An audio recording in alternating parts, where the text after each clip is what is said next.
আমার আর বড় আর কিছু নেই। দেখা যাচ্ছে তো তোটা একজন দেশপ্রেমী হাইলি এডুকেটেড সিস্টার, উনি যেভাবে দেশের প্রধানমন্ত্রী এবং দেশের তারিফ করেছেন এবং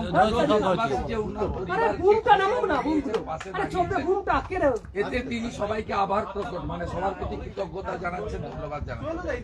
আজকে আমাদের কাছে বাংলার মানুষের কাছে আরেকটা হোলি, আরেকটা দিওয়ালি, আরেকটা ছট, আরেকটা দুর্গা পূজা, আরেকটা কালী পূজা, আরেকটা সরস্বতী পূজা, আরেকটা হনুমান জয়ন্তী, আরেকটা রামনবমী।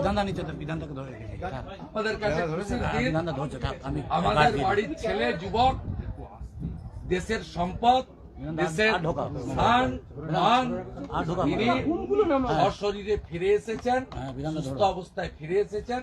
আমি পরিবারের অনুমতি নিয়েছি যে বিকে সাউ আসার পরে তাকে আমরা সবাই ন্যাশনাল ফ্ল্যাগ নিয়ে ঠিক আছে একটা পদ্ম ফুলের মালা পরিয়ে দিয়ে